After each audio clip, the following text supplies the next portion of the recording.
It feels like we are living inside a miracle factory. Answers arrive instantly. Code appears on command. Images, voices, essays, diagnoses, plans. The cargo keeps coming. And because the cargo keeps coming, we assume the system understands what it is doing. That assumption is the trap. This is not a golden age of thinking. It's a cognitive recession. We have more answers than ever and less understanding behind them. We mistake fluency for truth, speed for insight, confidence for correctness. And 50 years ago, Richard Feynman warned us this would happen. In 1974, at a Caltech commencement, Feynman gave a speech called Cargo Cult Science. He wasn't talking about computers, he wasn't talking about AI. He was talking about something older and far more dangerous. The habit of copying the appearance of knowledge while abandoning the discipline that makes knowledge real. What makes the speech unsettling is how precisely it fits 2026, not as metaphor, as diagnosis. Feynman began with a true story from the South Sea Islands after World War II. During the war, airplanes landed there loaded with supplies: food, tools, medicine, cargo. After the war, the planes stopped coming. The islanders wanted them back, so they did exactly what they had seen. They cleared runways, they built control towers out of wood, they made headphones from bamboo and wore them. They lit fires along the runway at night. Every visible detail was reproduced. Nothing was missing on the surface. But the airplanes never came. Why? Because the islanders copied the form without the cause. They didn't understand why planes land. They didn't understand radio, logistics, fuel, navigation, or engineering.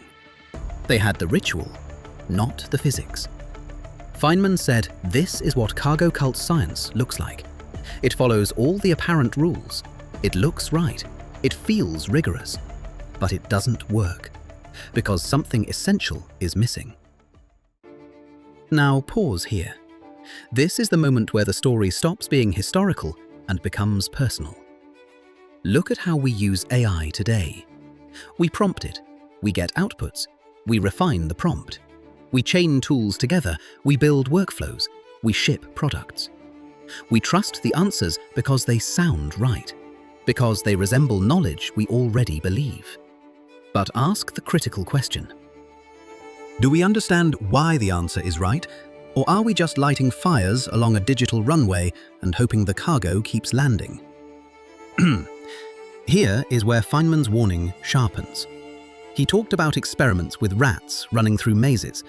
Scientists would test how rats learned to turn left or right. Later researchers would repeat the experiment, but instead of questioning the result, they assumed the previous conclusion was correct and adjusted their setup accordingly. They followed the procedure, not the truth. They trusted the literature more than the rats. This is how self-deception enters science. Not through lies, through assumption, through respect for past results over present reality. Now translate that directly into the AI age. We test models by comparing them to previous models. We fine-tune them to match accepted answers. We evaluate them using benchmarks built from past outputs. When a model disagrees with consensus, we call it a failure. When it agrees, we call it intelligent. That is the rat maze. The system is rewarded for matching expectation, not discovering truth. And over time, deviation disappears. Not because reality has been captured, but because disagreement has been trained out. Feynman warned that this exact process creates false confidence. You stop asking whether something is correct and start asking whether it fits. He then gave one of the most uncomfortable examples in all of science: the Millikan oil drop experiment. Millikan measured the charge of the electron and got a value slightly off. Later scientists repeated the experiment. Their numbers clustered around Millikan's value. They didn't jump randomly. They crept. As methods improved, the value slowly shifted toward the true number. Why? Because when a result differed too much from Millikan's, researchers assumed they had made a mistake. They threw it out. When it was close, they kept it. No fraud, no conspiracy, just human nature. This is what happens when authority quietly replaces observation. Now apply this to AI systems, trained on massive corpora of human output. Errors don't vanish, they average.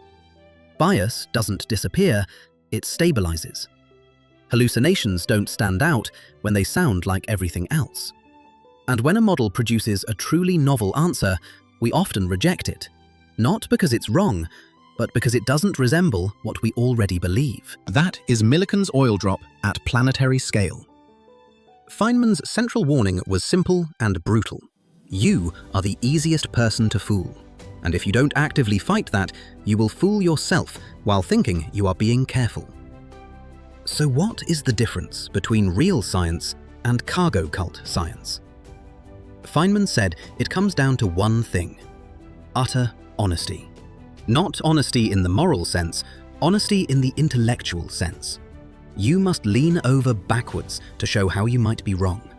You must list every reason your result could fail, every alternative explanation, every weakness in your method. If you leave those things out, even unintentionally, you are no longer doing science. This is where AI culture is dangerously thin. We celebrate demos, we publish benchmarks, we highlight success cases, but we rarely center the failure modes, the edge cases, the situations where the system collapses. And when those failures appear, we patch them quietly instead of studying them openly. That is not science. That is runway maintenance. Feynman gave another example. A cooking oil advertisement claiming food absorbed less oil when cooked with a specific brand. The experiment was done. Measurements were taken. The result supported the claim. But crucial checks were missing. Was it the oil or the temperature? The cooking method? The food itself? Alternative explanations were not tested. The experiment answered the question the advertiser wanted answered. Feynman's point was not that this was evil. It was that it was incomplete. And incomplete honesty produces confident nonsense.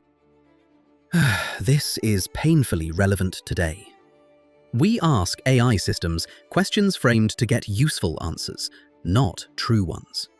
We optimize for productivity, not understanding. We want the ad to work, the feature to ship, the output to look clean.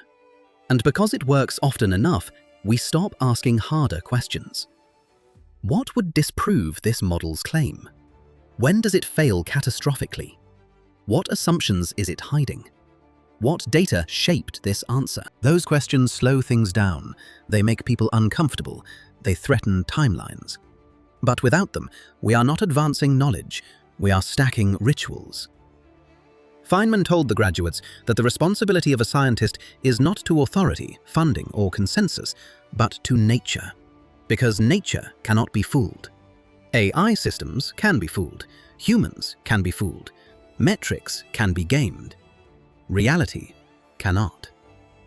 The danger of our era is not that AI is powerful. It's that it is persuasive. And persuasion without understanding is cargo. Being smart in 2026 is easy. Being honest is rare. Genius now doesn't mean having the best model. It means being the person willing to say, "I don't know why this works yet." It means publishing the failure, not hiding it. It means refusing to confuse correlation with comprehension. The South Sea Islanders were not foolish. They were careful observers. They did everything they thought mattered. They just didn't know what actually caused the planes to land. That is our risk. We are building incredible systems, but if we don't understand why they succeed, where they fail, and what assumptions they encode, we are standing on a runway made of bamboo. Feynman's speech was not pessimistic. It was a challenge. If you want to avoid cargo cult science, you must develop a habit of intellectual resistance. Resist your own conclusions first. Attack your own results. Invite contradiction. That is the difference between progress and imitation. The next era will belong to those who can tell the difference between an answer and an explanation. between a model that predicts and a mind that understands. The cargo will keep coming. The question is whether we will remember how planes actually land.